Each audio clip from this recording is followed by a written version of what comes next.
Well, the weather certainly is popping again today. Another severe thunderstorm warning in the metro area. There you see some of the hail that's been falling south of Denver. That's Highlands Ranch just within the last hour. You're seeing some of the pea-sized hail there.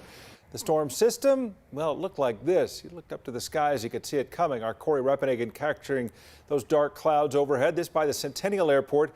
Corey's going to join us live in just a few minutes. Oh, yeah, this is typical stuff. And then look at this. This is Coors Field, our camera right there. You can see the dark clouds looming over downtown Denver. Yeah, they're in the ninth inning there. So and that's what some people are wondering, like, are they going to keep going?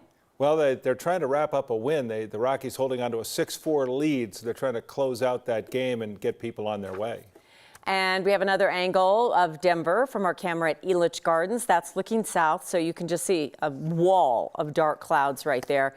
We want to know what's going on. We think it's going to have, obviously, an impact on the drive home and other things. Lauren, so what's happening? Well, that's right. These storms, the good news is they're falling right where we expected them to fall, right within that marginal risk for severe weather that we had today and within the timing. We were expecting these storms sometime after 3 o'clock this afternoon, so that's exactly what's happening. So hopefully most of us are prepared for what's happening. But if you're not, let's go ahead and take a look at our HD Doppler radar, where we do have several storms somewhat isolated for the heavier storms across Colorado. But as we take a closer look into Denver, where we do have a severe thunderstorm warning in effect until 4:30, this is going to be right over Denver, but we're also going to expect these showers and possibly some hail to make its way a bit further eastward toward Aurora and Centennial. What's happening is we have a couple of storm cells that are now starting to combine as they make their way over Denver, and this is what's giving them their strength. So as these storms continue within the severe thunderstorm warning area, we're going to watch for the possibility of 1-inch hail, up to 1-inch hail. So that means anywhere from pea-size to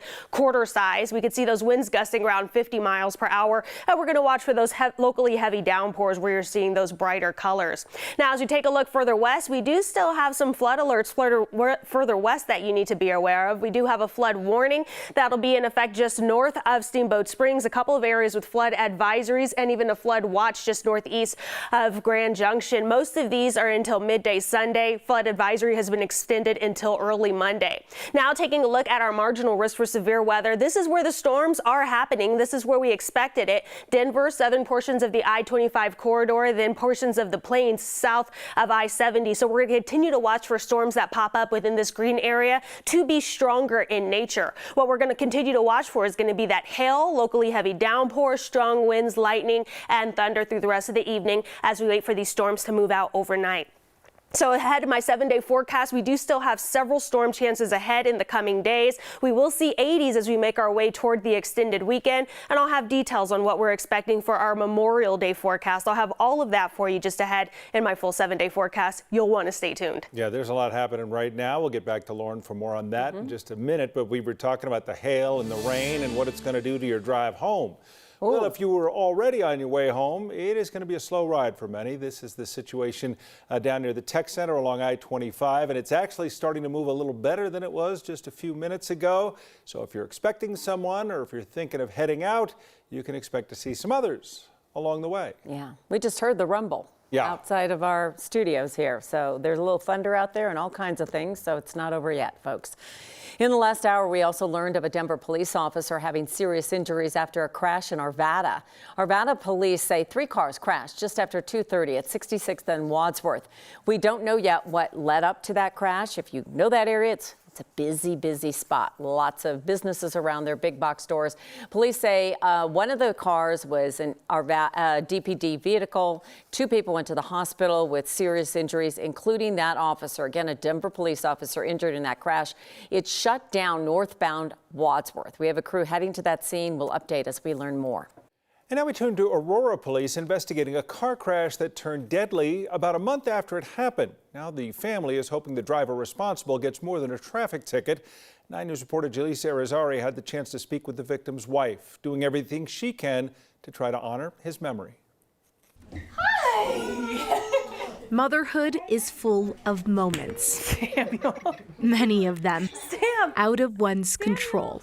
Are you done with those? Sarah Favela Where are you going, baby? has learned to take the laughter with the tears. Here we go.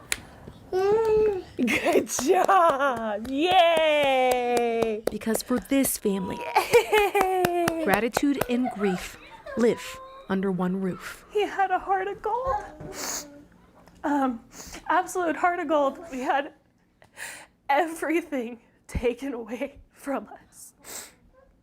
Everything taken away. Zach Favela was many things to many people.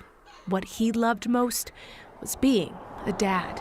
But on that early March morning, he left home to tackle another title, college student. He was heading down to campus. It was so quick. I got a 2-second phone call that was just him screaming in pain. While Zach was driving down East Smoky Hill Road, a car turned in front of him. The crash broke and dislocated his hip. The driver was cited on scene.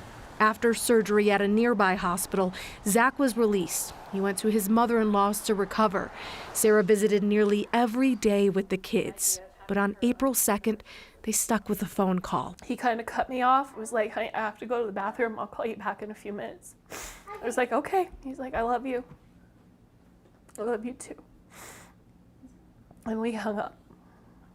And he never called back.